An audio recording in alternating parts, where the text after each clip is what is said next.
6 Februari 2025. Mari kita mulai hari ini bersama dengan Tuhan. Kita mulai di dalam doa, Bapak Saudara. Bapa, di dalam nama Tuhan Yesus, terima kasih buat hari ini. Kami bersyukur untuk kesehatan, kekuatan, dan berkat yang Tuhan sudah sediakan. Kami mencari kehendak-Mu terlebih dahulu, mencari kerajaan-Mu terlebih dahulu, mencari kebenaran-Mu terlebih dahulu. Mari Roh Kudus bicara kepada kami. Terima kasih Bapak, kami bersyukur dalam nama Tuhan Yesus. Haleluya. Amin. Baik Bapak Ibu Saudaraku, 2 hari lalu kita berbicara perubahan hidup, menyiasati perubahan hidup. Dan kemarin kita belajar from stress to strength, dari stres, dari tertekan menjadi kuat.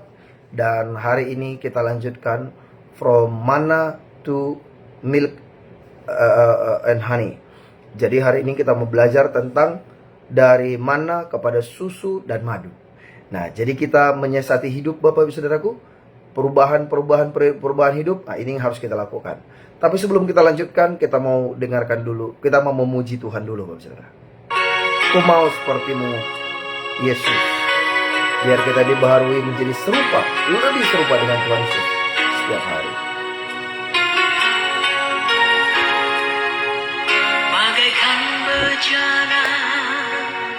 Siap dibentuk, demikian hidupku di tangan-Mu.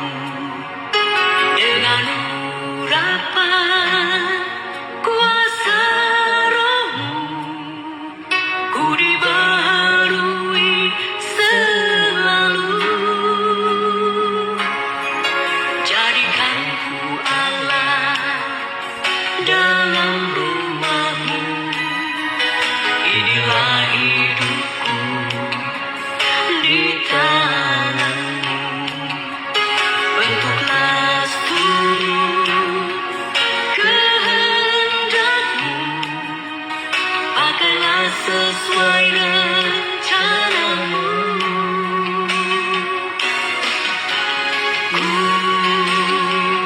Mau seperti-Mu Yesus, disempurnakan selalu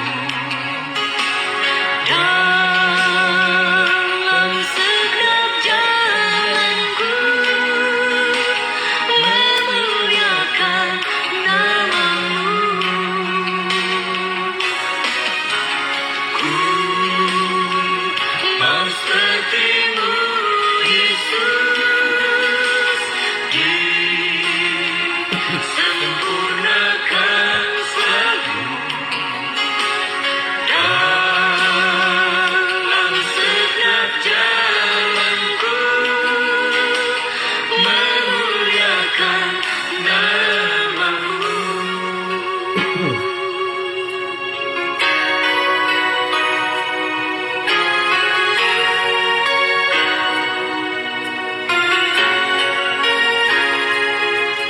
Bagaikan bejana siap dibentuk, demikian hidupku di tangan-Mu.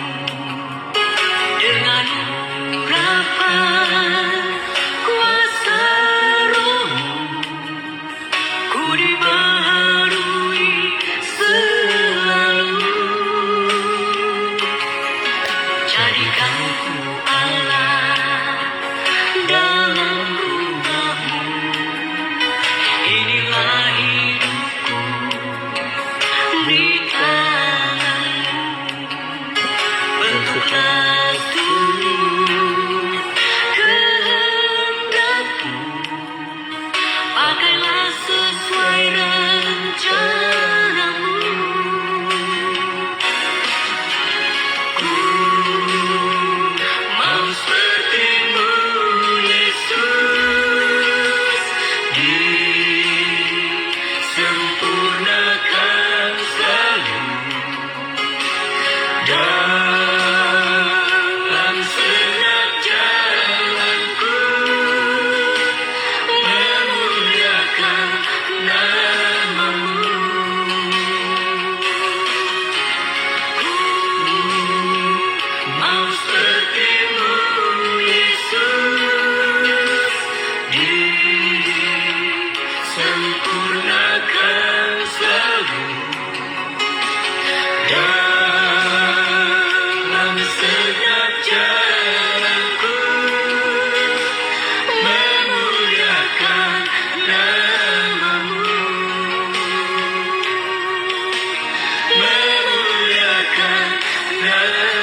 Amin, amin, amin, amin, Bapak Saudaraku. Wow, ini salah satu lagu favorit saya sekitar 28 tahun yang lalu. Bapak Saudaraku. Ya, ini luar biasa sih ya. Tapi kalau kita renungkan, ngeri-ngeri sedap ini lagu, Bapak Saudaraku. Dimana menjadi seperti Tuhan Yesus. Ya nggak mudah ya melewati prosesnya. Ya mau seperti berkatnya mah enak ya. Kalau menikmati berkatnya, menikmati kemuliaannya enak, Bapak Saudaraku. Tapi menikmati prosesnya tidak enak. Tidak enak. Tapi Bapak Saudaraku nggak ada pilihan lain. Sama seperti Petrus pernah berkata, saya suka statementnya Petrus itu. Di dalam Yohanes 6, ketika banyak murid-murid meninggalkan Tuhan Yesus. Dan kemudian Tuhan Yesus bertanya kepada Petrus dan murid-murid yang lain, kenapa kamu tidak pergi? Tapi Petrus menjawab begini, kami mau pergi kemana Tuhan? Perkataanmu adalah kebenaran dan hidup. Jadi kemana kami harus pergi? Wow, itu yang benar Bapak Saudara. Kita mau pergi kemana? Ya di dalam didikan Tuhan tidak enak. Tapi di luar Tuhan jauh lebih tidak enak Bapak Saudaraku. Jauh lebih tidak enak. Nah oleh karena itu, mari Bapak Saudaraku, perubahan demi perubahan terjadi, proses demi proses, persiapan demi persiapan. Gak pernah enak Bapak Saudaraku. Persiapan itu, proses itu tidak pernah enak. Dan hasilnya baru enak Bapak Saudaraku. Makanya banyak juga hamba Tuhan berkata ikut Tuhan itu ngeri-ngeri sedap. Banyak orang mau sedapnya, tapi ngeri dulu Bapak Saudaraku. Tapi kalau ikut iblis, itu baru sedap-sedap ngeri. Depannya sedap, belakangnya baru ngeri Bapak Saudaraku. Nah jadi ikut Tuhan ya kita diproses dulu. Supaya ketika berkat itu, kemuliaan itu kita terima, kita nggak jatuh. Ya, ketika kita dipuji, kita tidak melayang. Ketika dihina, tidak hancur. Tidak jatuh Bapak Saudaraku. Nah jadi itu bisa terjadi ketika mengalami proses. Nah, dulu juga saya tidak mengerti, tapi sekarang saya mengerti, Bapak Saudaraku. Mungkin banyak di antara kita sudah mengerti, yang belum mengerti tidak apa-apa. Nanti proses akan membuat kita jadi mengerti. Bukan hanya Tuhan mengerti, Tuhan peduli, tapi Tuhan pun mau membuat kita mengerti. Orang yang tidak pernah mengalami proses, mereka tidak punya belas kasihan. Kesabarannya pun terbatas. Hanya orang yang sudah mengalami proses, mengalami tahapan demi tahapan, pernah mengalami yang namanya penderitaan, penganiayaan, itu yang membuat ada compassion, ada pengertian, ada kesabaran, Bapak Saudara. Dan juga membuat kita tetap rendah hati, tidak mudah sombong, Bapak Saudara. Dan kita mengerti semua bukan karena kekuatan kita, tapi karena anugerah Tuhan. Jadi sama Bapak Saudara, dalam pelayanan juga seperti itu. Hamba Tuhan besar manapun pernah mengalami penolakan. Bahkan walaupun mereka sudah besar, masih mengalami penolakan oleh kelompok-kelompok tertentu. Dalam bisnis juga sama. Dalam bisnis juga bisa mengalami kejatuhan, bisa mengalami bahkan kebangkrutan, ditipu berkali-kali. Dan jangan terlalu menyalahkan dirimu, Bapak Ibu Saudaraku. Nikmati prosesnya. Cari Tuhan. Katakan kepada dirimu, ku tak akan menyerah. Karena tadi saya renungkan, Bapak Saudaraku, apakah Tuhan memberikan kita yang baik? Ternyata tidak, Bapak Saudara. Ternyata Tuhan tidak memberikan kepada kita yang baik. Tuhan memberikan kepada kita yang terbaik. Tapi yang Tuhan mau kita nikmati bukan yang hanya berhenti yang terbaik, Bapak Saudara. Tapi yang Tuhan mau kita nikmati itu adalah excellence, top, best of the best. Itulah yang Tuhan mau berikan buat kita. Coba Bapak Saudara perhatikan dalam Kejadian, ketika Tuhan menjadikan alam semesta, Tuhan berkata baik. Tapi ketika Tuhan menjadikan manusia, firman Tuhan berkata top, best of the best, excellent, yang terbaik, Bapak Saudaraku. Wow. Dan kalau kita baca di dalam perjalanan Israel keluar dari Mesir, Tuhan memberikan mereka makan manna. Itu makanan yang terbaik, Bapak Saudara. Manna itu. Tapi yang Tuhan mau kita nikmati bukan mana every day forever, Bapak Saudaraku. Tapi di dalam proses itu sendiri pun Tuhan sudah beri yang terbaik. Tapi jangan berhenti yang terbaik itu, karena yang best of the best, the excellence, itu yang Tuhan sediakan buat Bapak Ibu Saudara dan saya. Wow, luar biasa Bapak Saudaraku. Karena itu kita sekarang masuk di yang kedua, Bapak Saudara, 5 macam perubahan hidup untuk menjadi penuai. Ya, bagaimana kita menyiasati perubahan hidup, Bapak Saudara? Memang harus berubah supaya kita bisa menuai hikmat, wibawa, otoritas, kemuliaan. Itu sisi rohaninya. Menuai juga, Bapak Saudaraku, jiwa-jiwa, melihat pertobatan, pemulihan, kesembuhan terjadi. Itu dalam pelayanannya. Tapi juga kita melihat tuaian yang namanya kelimpahan, koneksi, yang juga namanya kekayaan, Bapak Saudara. Mungkin banyak orang berkata, wah, ini teologi kemakmuran nih. Bapak Saudara, itu sebenarnya dua sisi mata uang. Kemuliaan dan penderitaan berjalan bersama-sama. Dan kemudian Bapak Saudaraku, yang namanya pertobatan dan kemudian juga pembaharuan di dalam Kristus berjalan bersama-sama. Saya pun Bapak Saudaraku masih sering sekali bertobat. Ya, di sini ada, boleh sebut nama nggak ya? Nggak usah lah ya. Mungkin lebihnya kenyamanan. Ada orang, salah satu yang sangat saya percaya dan dekat dengan saya, ada di sini juga sekarang join. Saya senang statementnya, Bapak Saudara. Kenapa sih kamu bertobat melulu? Gitu ya. Saya bilang, iya, pertobatannya beda-beda. Ya, waktu awal-awal dulu bertobat dari hidup yang lama masuk hidup yang baru. Tapi dalam perjalanan kehidupan ini, Bapak Saudaraku, saya juga banyak bertobat. Contoh tahun ini, Bapak Saudara, saya benar-benar bertobat untuk tidak lagi menawar-nawarkan, ayo kamu mau nggak pegang pelayanan ini. Padahal udah jelas-jelas menawarkan 8 tahun tidak berhasil. Nah, tapi kemudian baru tahun ini benar-benar saya berkata, iya Tuhan, saya mau pegang tanggung jawab ini. Nah, tapi di tahun sebelumnya saya juga bertobat. Bertobat apa? Berhenti mengusir orang dari gereja, Bapak Saudaraku. Aduh, kenapa? Ya karena saya dulu berpikir kalau enggak mau dididik, tidak mau sehati, ya udah pergi. Ternyata Tuhan tidak suka. Bukan hanya orang-orang yang dekat saya berkata, Pak Gem, jangan ngomong begitu. Ternyata Tuhan sendiri juga ngomong di hati saya. Bahkan beberapa hamba-hamba Tuhan dari luar negeri tidak kenal saya. Hanya ketemu di perkumpulan hamba Tuhan, tiba-tiba tunjuk saya. Dia bilang, ini siapa? Terus kemudian ada mentor saya berkata, itu anakku itu. Oh, Tuhan ngomong sama kamu. Tuhan tidak suka kamu usir-usir itu jemaat. Siapapun yang Tuhan suruh datang ke tempatmu, kamu jangan usir. Mereka itu banyak datang bermasalah. Tuhan sudah memberikan kepada kamu hikmat untuk menolong mereka. Bertobat lagi saya, Bapak Saudara. Tuhan ampuni saya. Karena sesungguhnya apa? Di situ saya mengerti pelayanan itu bukan milik saya, gereja itu bukan milik saya, Bapak Saudaraku. Tapi bagian saya, makanya di beberapa negara juga orang tanya. Ada yang panggil saya apostel, ada yang panggil reverend, ada yang panggil bishop, ada yang panggil macam-macam, sudah pastor. Paling banyak orang panggil apostel, reverend. Saya nggak pernah memperkenalkan diri kepada mereka seperti itu. Tapi kemudian ada hamba Tuhan tanya kepada saya, kamu lebih suka dipanggil apa?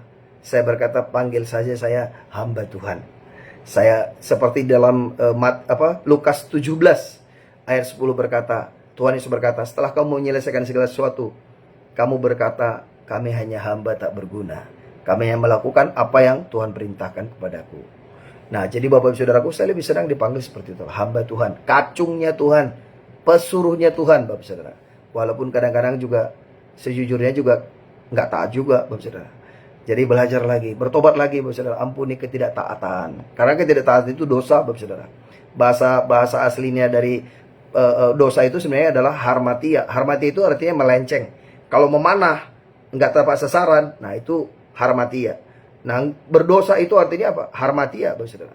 Jadi begitu kita nggak selaras, ya kita sedang berdosa. Ya bertobat, balik, Bapak Saudara. Balik, bertobat. Periksa hati kita.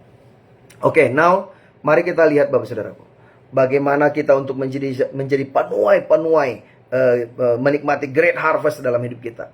Yaitu move from manna to milk and honey. Mari pindah dari menikmati manna kepada menikmati susu dan madu, menikmati kelimpahan.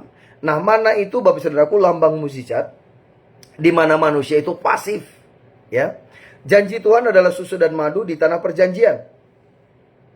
Tapi sebelum menikmati susu dan madu, ada proses, ada perjalanan. Dalam proses itu Tuhan buat mukjizat.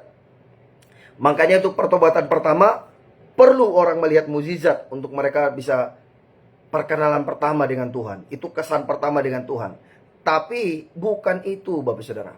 Sekarang saya mengerti bagaimana menjawab banyak pertanyaan. Pastor John, kenapa terlalu banyak khotbah mukjizat? Kan mukjizat saya tidak perlu. Saya bilang siapa perlu? Siapa bilang itu perlu? Itu hanya membuka pintu gerbang, bukan pintu rumah. Baru masuk ke pekarangan tuh mukjizat. Belum masuk rumahnya. Tapi yang Tuhan mau kita menikmatinya. Sekarang lebih jelas saya mengerti menjelaskannya Bapak Saudara. Bahwa Tuhan memang memberikan mana. Tuhan memang memberikan penyediaan. Tuhan memang memberikan mukjizat Bapak Saudara. Tapi yang Tuhan sebenarnya mau berikan kepada kita adalah kelimpahan. Susu dan madu. Itu yang ada di tanah perjanjian Bapak Saudara. Tuhan tidak mau membuat kita menjadi malas, tetapi harus bekerja dan berusaha supaya semua janji Tuhan jadi kenyataan. Saya mau beritahu sekali lagi Bapak Saudaraku, Tuhan tidak mau ada anak Tuhan jadi pemalas, tapi kita harus menjadi pekerja dan berusaha supaya janji Tuhan menjadi kenyataan dalam hidup kita. Jadilah anak-anak Tuhan yang aktif, jadilah anak-anak Tuhan yang proaktif. Jangan ada anak Tuhan ditemukan malas. Bahkan di dalam suratnya Paulus berkata, yang tidak bekerja tidak usah makan. Wow, Bapak Saudaraku, saya bersyukur orang tua saya mendidik saya sangat keras dari kecil. Dari umur 5 tahun saya sudah memasak, bukan hanya masak air ya. Juga masak nasi, masak sayur Bapak Saudaraku. Waktu itu ya kita di kampung tidak pakai kompor, tidak pakai kompor gas Bapak Saudara. Bukan juga pakai listrik, pakai kayu Bapak Saudara. Tapi umur 5 tahun sudah tidak gosong Bapak Saudara masaknya. Dan saya bersyukur karena terbiasa di kampung bekerja dari umur 8 tahun. Saya sudah juga kerja, ya saya ada satu lokasi pohon karet di mana saya harus sadap untuk bisa dapat uang Bapak Saudaraku. Begitulah saya dididik dari umur 8 tahun bagaimana bisa menghasilkan uang. Itu membuat saya pergi kemanapun. Kalau orang sudah traktir saya makan di rumah mereka, Bapak Saudaraku, setidaknya saya cuci piring lah. Tapi ya sekarang ya semakin banyak juga orang tidak izinkan gitu ya, cuci piring. Tapi selama itu tidak dilarang, saya akan lakukan. Sapu pel bahkan. Tapi akhirnya karena itu Bapak Saudara pernah saya akhirnya dikasih mobil Bapak Saudara gara-gara cuci piring. Saya pernah dibelikan mobil dan dikasih rumah Bapak Saudara. Saya pikir kok bisa ya? Karena memang keluarga itu mereka tidak punya anak ya. Jadi ketika setiap saya datang saya cuci piring, sapu pel, dia bilang kamu ngekos di mana? Saya cerita saya kos di sana. Oh kamu tinggal di sini aja. Ini kamar ada 3 kosong. Kamu tinggal di situ. Dan ya itu Bapak Saudaraku, tangan yang rajin mendapat banyak berkat kata Amsal. Jadi Bapak Saudara berhenti dari sekedar mengalami mukjizat. Mukjizat itu Tuhan bisa berikan. Dan saya sangat percaya berjalan dalam mukjizat. Karena Tuhan kita adalah Tuhan pembuat mukjizat. Tapi lebih dari itu Tuhan mau kita menjadi pekerja keras. Tuhan mau kita berusaha. Bahkan di dalam Kejadian 2 ayat 15. Di situ pun Tuhan berkata bahwa Tuhan memanggil kita jadi pengusaha. Tuhan berkata usahakanlah tanah itu.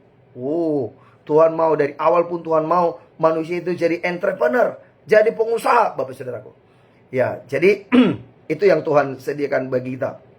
Nah, tetapi yang sering menjadi permasalahan itu adalah ada war zone, ada zona perang. Dan zona perang itu ada dalam pikiran kita Bapak Saudaraku.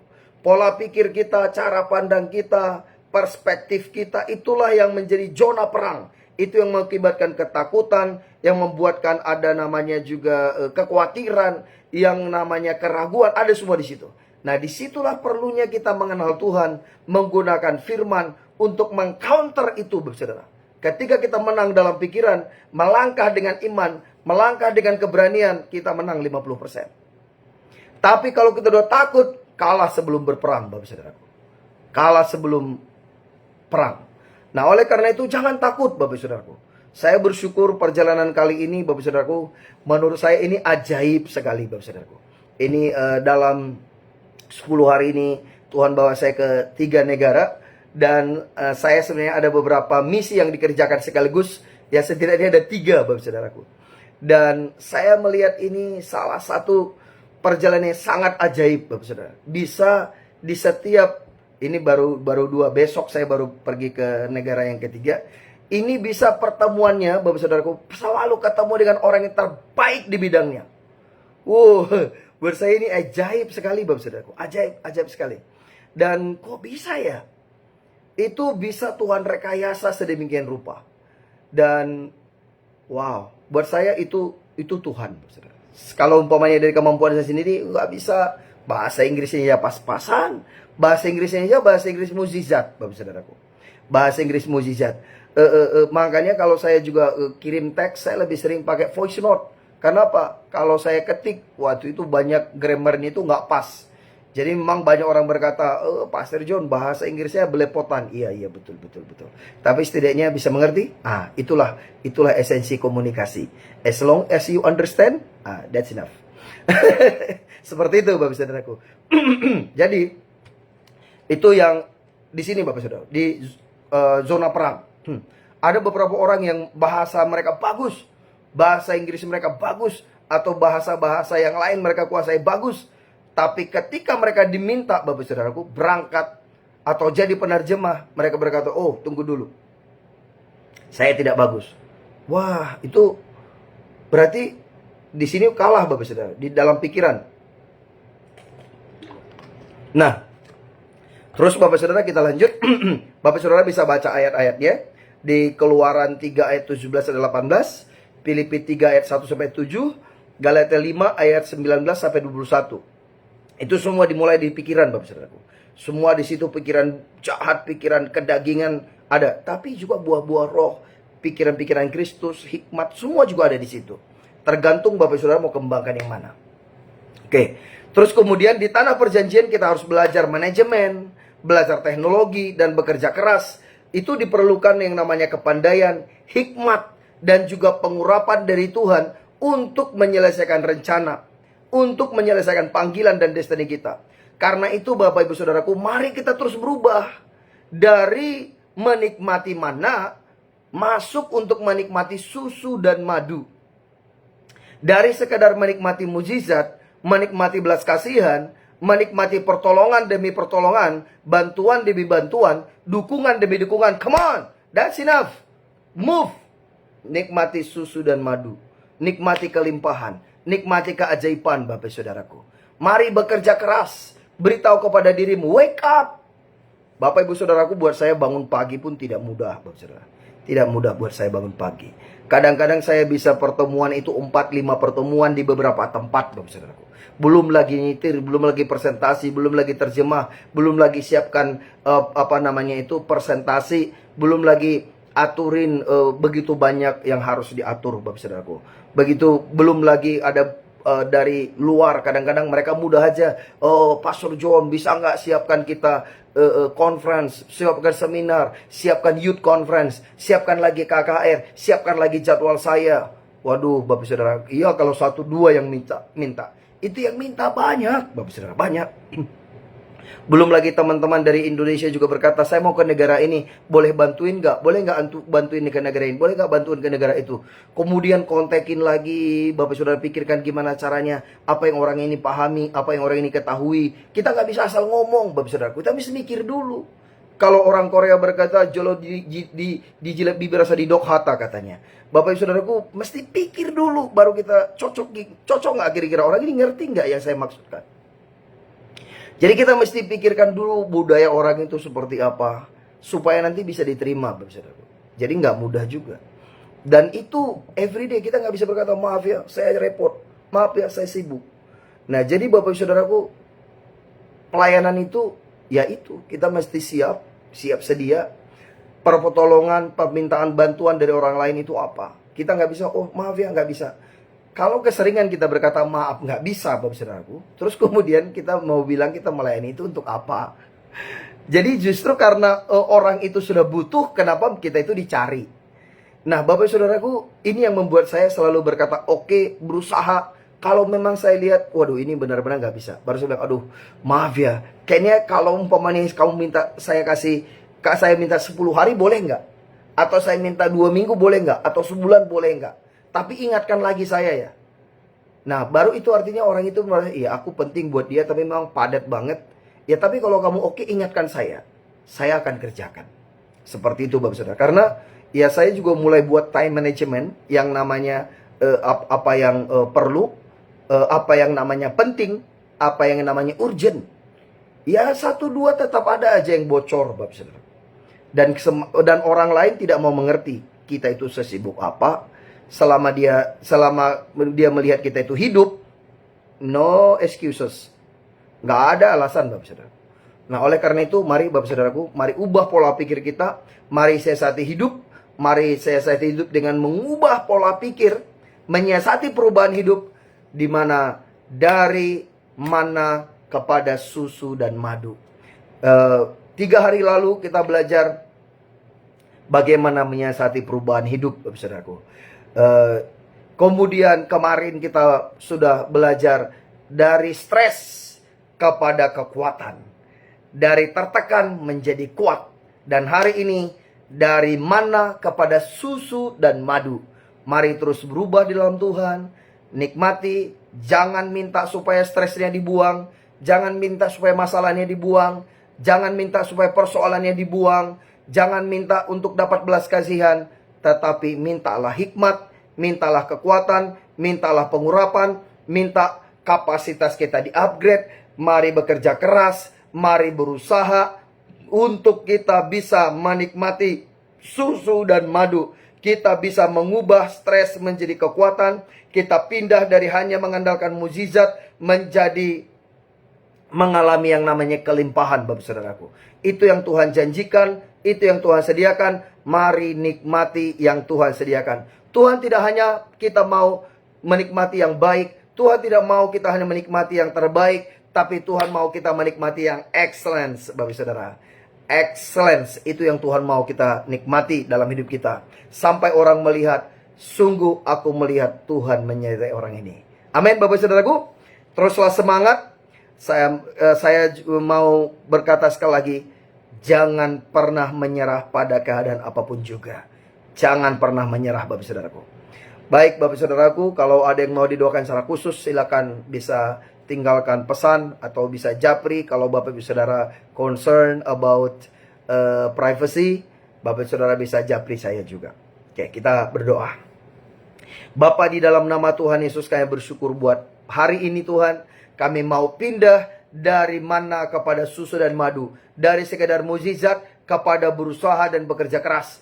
Kami mau menikmati yang terbaik yang Tuhan sudah sediakan. Terobosan dan keajaiban menjadi bagian kami. Terima kasih Bapa, kami bersyukur. Terpujilah namamu. Pimpin kami Tuhan. Tambahkan kepada kami hikmat, iman, wibawa, otoritas, pengertian. Karena Engkau menyertai kami. Engkau memimpin kami di jalan yang harus kami tempuh. Matamu tertuju kepada kami. Engkau hendak memberi nasihat. Engkau membawa kami dari kemenangan kepada kemenangan, dari kelimpahan kepada kelimpahan, dari terobosan kepada terobosan yang berikutnya. Terima kasih Bapak, kami bersyukur. Setiap kami yang lemah dikuatkan, semua yang terikat dilepaskan, semua yang beban berat diberi kelegaan. Dalam nama Tuhan Yesus. Terima kasih Bapak, kami bersyukur, terpujilah namamu. Semua yang sakit disembuhkan, yang beban berat diberi kelegaan. Kami terima hikmat, wibawa, otoritas yang daripadamu Tuhan. Kemudahan dan kemurahan Tuhan dan manusia turun dalam hidup kami. Di dalam nama Bapa, Putra, dan Roh Kudus. Di dalam nama Tuhan Yesus. Haleluya.